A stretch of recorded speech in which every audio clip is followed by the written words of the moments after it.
lot of the conditions like unemployment and the inequality, the inherent trouble that the monetary system caused, a lot of it is accepted because people have a misguided understanding or belief in human nature.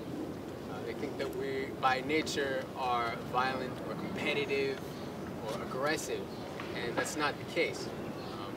We look outside, we turn on the TV, we see there's violence everywhere. There's a war over here, there's a combat over here, there's conflict over there, there's a mugging on this street, so it must be in the genes, right? But genes actually do not play a major factor in our behavior. It's a combination of the genes and of our environment. And if anything, it's mostly the environment that triggers genes. There's a study in New Zealand where they took a group of children, and some of them had the gene for the propensity of violence, and some of them did not.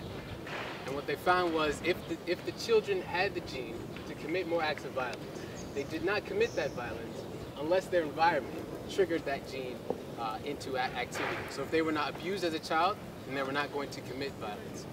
And if they didn't have the gene for violence and they still were abused as a child, then they were still going to commit that violence.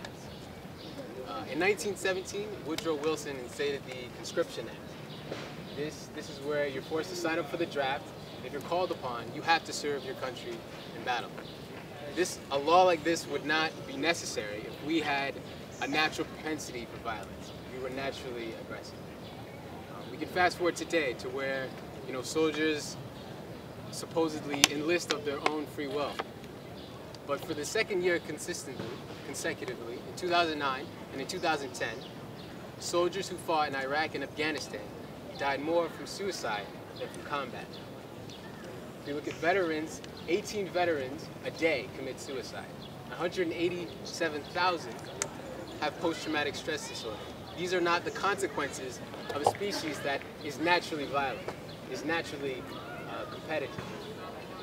So let's say we thought about, okay, well, taking that into consideration, let's say we moved into a resource-based economy.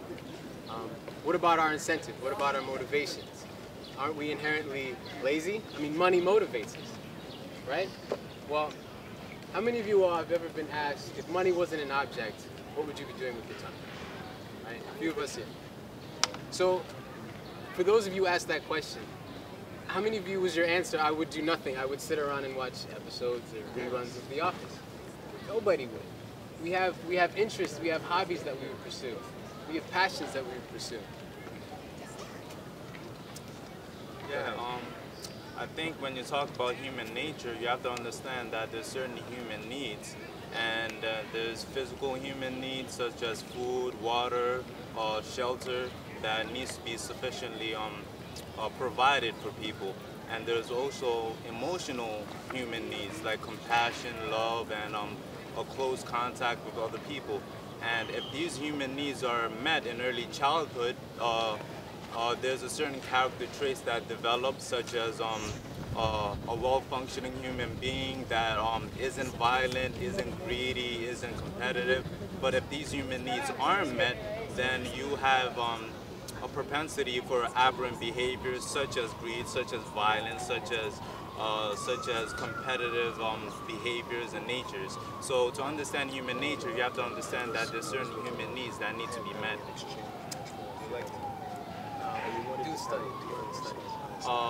Well, for example, there's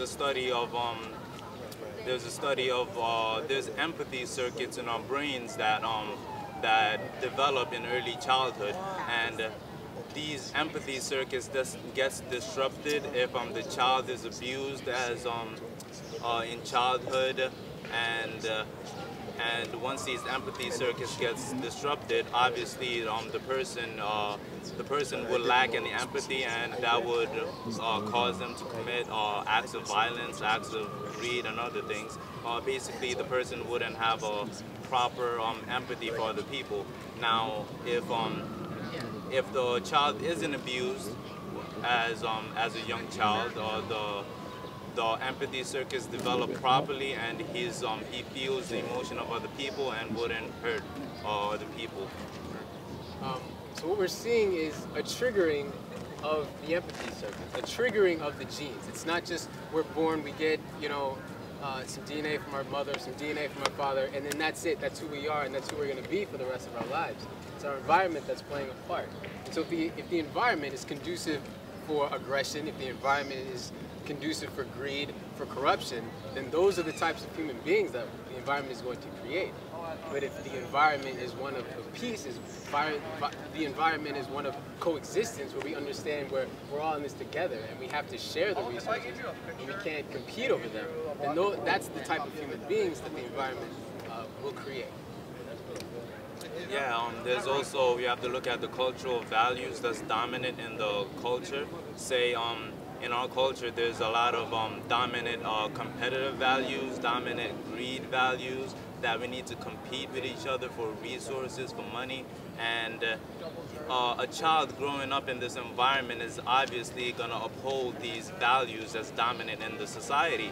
On the other hand, if those values are of compassion, of collaboration, then the child is also going to uphold those values. So you really have to look at not only the environmental factors that shape the child's behavior, but also the values dominant in the culture itself.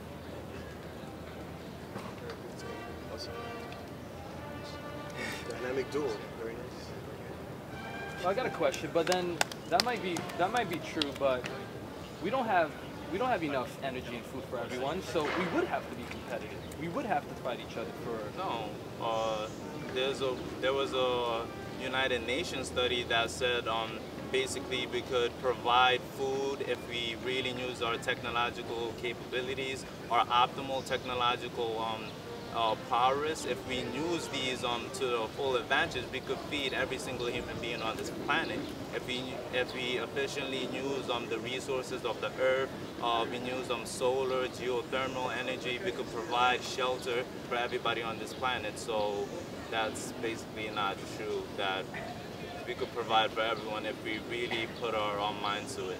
Yes. Scarcity is something that has plagued not only the human species, but all life on this planet for a very long time. And we finally reached the point where it does not have to. We could create an entire world based off access abundance and mass producing everything that we need. There's omega farms that you can have a farm built up, a straight vertical building, and it doesn't matter where it is, whether it's in the desert, whether it's in the middle of an ocean, and this farm can kick out food and it can feed everyone in the vicinity. We have desalinization plants that cost just like a few $1 billion that we can create along the coast of sub-Saharan Africa, along the coast of Southeast Asia. We can give everybody who needs fresh water. But the scarcity has to be maintained for the current economic system to remain productive, to remain relevant, even not productive, but to remain relevant. Any other questions?